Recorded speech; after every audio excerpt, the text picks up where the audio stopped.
वो अधिकारी कहते हैं जितनी विधानसभा में घोषणाएं करनी है घोषणाएं करते जाओ, हमें चुनाव जीतना है, पैसे से हमने क्या करना। चुनाव जीत जाएंगे तो अगले 3 साल तक खोलते रहेंगे, चुनाव नहीं जीत जाएंगे तो कांग्रेस के सिर पर पड़ जाएगा। क्या बोला? कांग्रेस के सिर पर पड़ जाएगा कि हमारा एडमिनिस्ट्रेटिव डिपार्टमेंट उनको अभी रद्द किया जाता और जहां नीड बेस पर होगा, जहां सही में उन्होंने सही खोला होगा, उसको द्वार खोलने पर विचार किया जा सकता। एक बात, मैं पूर्व मुख्यमंत्री जी का बड़ा आदर करता हूं और मैं ये समझता था कि पूर्व मुख्यमंत्री जी जो घोषणाएं करेंगे और जो इंस्टीट्यूशंस खोलेंगे, जो इंस्टीट्यूशन वो खोलेंगे उसमें बजट का प्रोविजन किया जाएगा।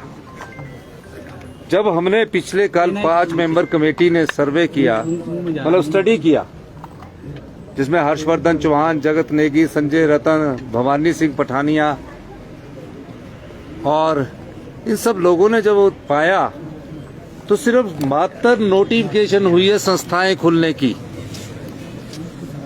और कहीं भी कोई ऐसा इंस्टीट्यूशन ना खुला है, ना कोई अपॉइंटमेंट्स हुई है। हमने फिर बोला कि चलो इनको रहने देते हैं कि पता करो कि बजट है कि नहीं है। पता किया तो बोला बजट ही नहीं है, पैसे नहीं थे सरकार के पास।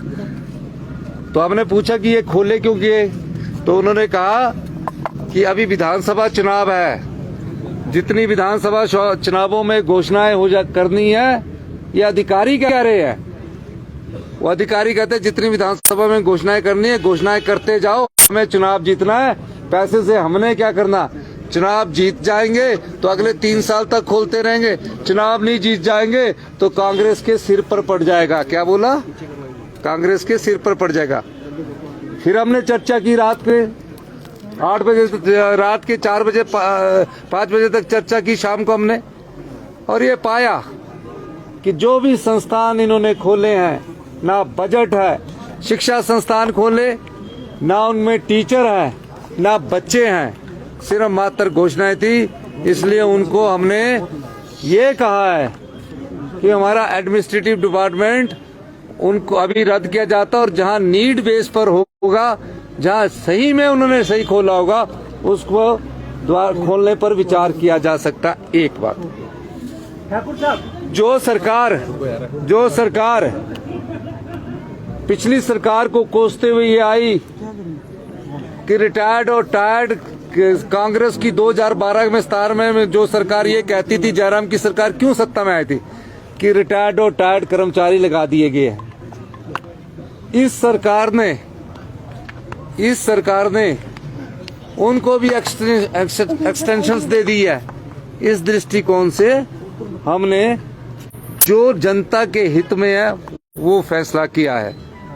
भर्तियों में घोटाला हुआ है तो क्या हम घोटालों को देखते रहें? इस दृष्टिकोण से हमने ये कार्य किया है। इसलिए उनको ट्वीट करने का अधिकार तो तब था कि उन्होंने उसके लिए बजट उपलब्ध करवाया होता संस्थान में, बजट में, और जो शिक्षा संस्थान खोलने तो वहाँ टीचर उपलब्ध करवाए होते। गोयल मोटर्स विभिन्न पदों हेतु आवेदन पत्र आमंत्रित करता है, जिसके लिए अनुभवी व फ्रेशर्स सभी आवेदन कर सकते हैं। इंटरव्यू के लिए अभी 9418035372 पर कॉल करें या अपना बायोडाटा ईमेल करें hr@goyalmotors.com पर।